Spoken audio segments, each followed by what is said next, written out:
Welcome back to take साथी। आज की इस इनकम टैक्स डोज के वीडियो में हम लोग बात करने वाले हैं इनकम टैक्स रिटर्न्स के लिए एक बार फिर से एक नया चेंज आया है जो कि है इनकम टैक्स रिटर्न एक्नॉलेजमेंट का। एक इनकम टैक्स रिटर्न एक्नॉलेजमेंट यानी कि ITR-V जो कि है कम्प्लीटली आपका चेंज हो गया है। अब आप डायरेक्टली अपने इनकम टैक्स रिटर्न को फाइल करने के बाद आपको एक्नॉलेजमेंट नहीं मिलेगा। कैसे मिलेगा आपको एक्नॉलेजमेंट और क्या नया फॉर्मेट होगा, अगर आप जानना चाहते हैं तो आप इस वीडियो को पूरा एंड तक देखिए। साथ में इस वीडियो को मैक्सिमम लोगों के साथ शेयर कीजिए ताकि उनको भी अवेयरनेस मिल सके और वो भी इस नए फॉर्मेट को जान सके और अपने रिटर्न को जो है वो सही से फाइल कर सके।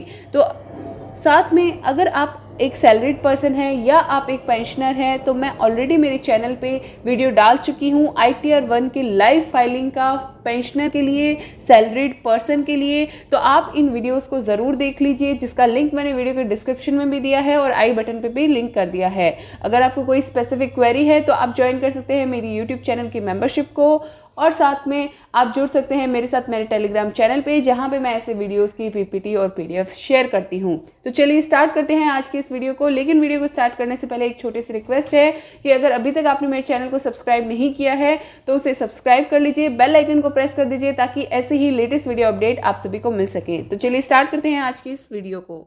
ITR-V को तो ITR-V का अब जो नाम रहेगा वो रहेगा Indian income tax verification form. और ये आपको कब मिलेगा इस तरह का फॉर्मेट, जब आप अपना ITR यानी कि इनकम टैक्स रिटर्न ITR-1 से लेके ITR-7 जो भी आप पे एप्लीकेबल है वो फाइल कर देंगे, लेकिन आप यहाँ पे जो है उसे वेरीफाई नहीं करवाया आपने इलेक्ट्रॉनिकली।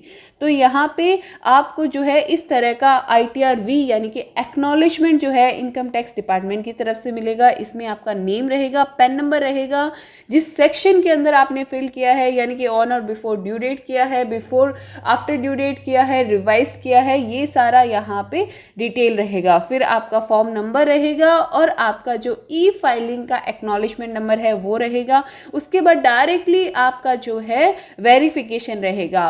पहले जैसे कि आपकी इनकम की डिटेल आती थी, टैक्स पेड की डिटेल आती थी, वो डिटेल आपकी यहाँ पे नहीं आएगी। आपका सिग्नेचर रहेगा, डेट ऑफ सबमिशन जिस दिन को आपने सबमिट किया है और IP एड्रेस रहेगा और सिस्टम जनरेटेड आपका जो बारकोड रहता है वो रहेगा। अब यहाँ पे कुछ इंस्ट्रक्शंस भी दिए गए। इंस्ट्रक्शन के अंदर पहले क्या इंस्ट्रक्शन है उसमें लिखा गया, please send the duly sign preferably in blue ink, यानी कि ब्लू इंक के अंदर आपको यहाँ पे साइन करके इस ITR-V को भेजना है CPC income tax department Bengaluru. और यहाँ पे पिन कोड दिया हुआ है। बाई आप ऑर्डिनरी पोस्ट भेज सकते हैं और by speed post. Alternatively you can verify the electronic transmitted return using Aadhaar OTP और लॉगिन ID और filing account, net banking login और EVC obtain generated pre validate bank account, demat account, EVC through bank ATM।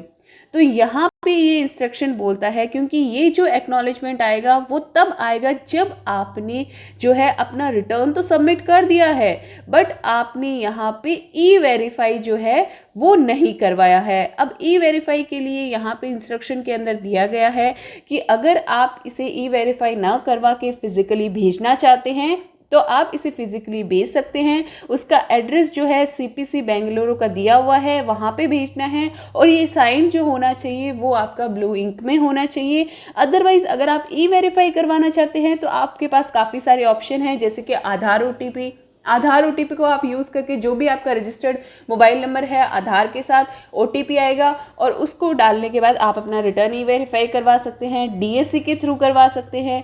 Filing portal पे आप login करके net banking के through भी करवा सकते हैं।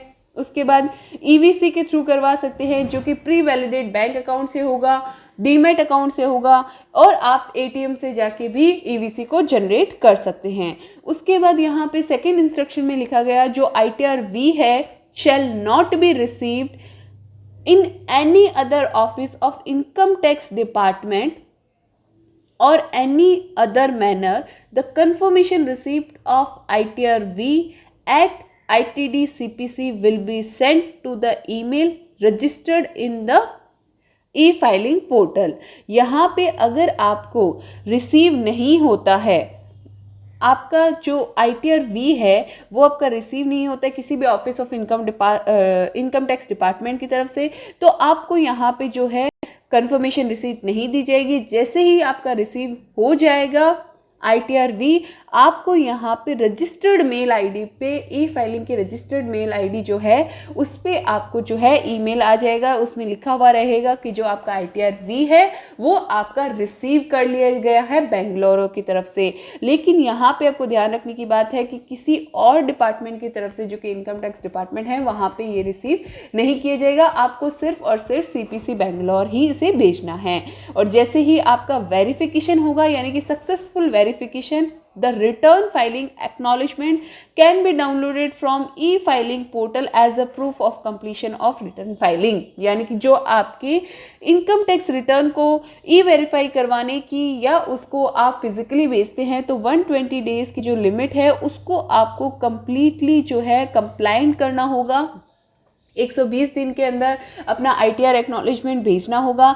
जैसे ही आप उसे भेजेंगे, आपका वेरिफिकेशन हो जाएगा तो आपके जो ई-फाइलिंग पोर्टल के लॉगिन पोर्टल पे आपको दिखा दिया जाएगा कि आपका जो है रिटर्न जो है वेरीफाई हो चुका है, और उसके बाद आप जो है ITR एक्नॉलेजमेंट को डाउनलोड कर सकते हैं। अब डाउनलोडेड ITR एक्नॉलेजमेंट कैसे दिखाई देगा, वो कुछ इस तरह से आपका दिखाई देगा। टैक्स रिटर्न जो है ITR-V फाइल होने के बाद ITR-V वेरीफाई हो जाएगा तो आपको इस तरह का एक्नॉलेजमेंट जो है ई-फाइलिंग पोर्टल, यानी कि इनकम टैक्स ई-फाइलिंग पोर्टल पे लॉगिन करने के बाद आपको मिल जाएगा। और यहाँ पे क्या लिखा रहेगा, इसकी हेडिंग रहेगी Indian income tax return acknowledgement, और इसमें लिखा रहेगा कि आपका जो रिटर्न है ITR-1 से लेके ITR-7 जो भी आपका रिटर्न आपका एप्लीकेबल है, आपने फाइल किया है, वो फाइल भी हो चुका है और वेरीफाइड हो चुका है फॉर द असेसमेंट ईयर 2021।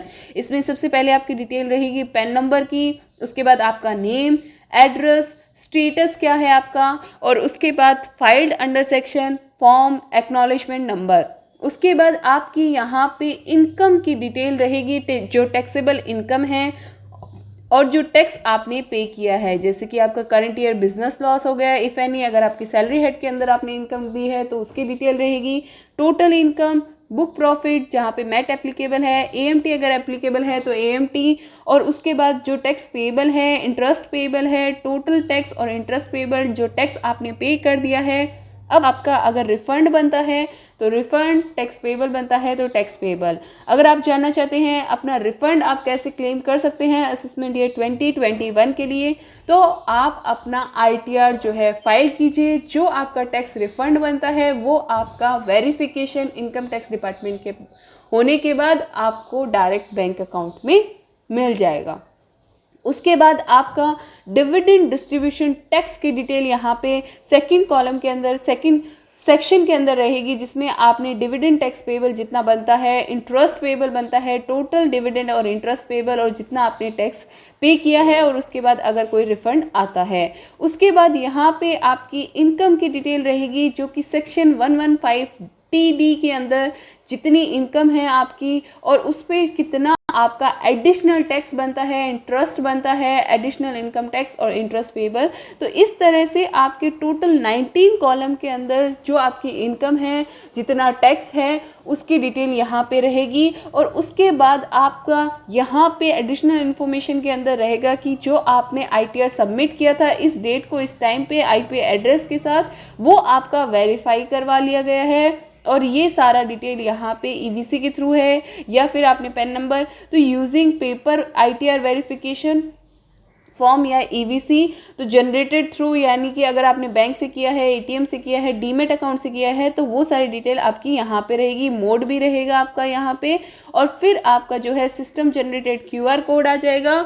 और अगर आपने E-वेरीफाई करवाया है तो आपको ये अपना ITR एक्नॉलेजमेंट जो है CPC को नहीं बेचना है। तो मैं आप सभी को यही सजेस्ट करूँगी कि आप अपना रिटर्न जो है ITR-V वो सीपीसी बेंगलोर को ना बेच के ई वेरीफाई करवा लें। ई वेरीफाई कैसे करवाना है अपने इनकम टैक्स रिटर्न को असेसमेंट ईयर 2021 के लिए आप जानना चाहते हैं तो वीडियो के कमेंट सेक्शन के अंदर कमेंट करके बताइए, तो मैं आप सभी के लिए वीडियो ज़रूर लेके आऊँगी। आशा है आपको इस वीडियो के ज़रिए एक हेल्पफुल नॉलेज मिली है। अगर आप ऐसे ही लेटेस्ट वीडियो अपडेट पाना चाहते हैं तो मेरे चैनल को सब्सक्राइब कर लीजिए, बेल आइकन को प्रेस कर दीजिए। अगर अभी तक आपने मेरे चैनल को सब्सक्राइब नहीं किया है तो उसे सब्सक्राइब करने के साथ साथ इस वीडियो को मैक्सिमम लोगों के साथ शेयर कीजिए, ज़्यादा से ज़्यादा लाइक कीजिए। आज के इस वीडियो में बस इतना ही। मिलते हैं ऐसे ही लेटेस्ट वीडियो अपडेट के साथ। तब तक के लिए कीप वॉचिंग, स्टे अपडेटेड। जय हिंद।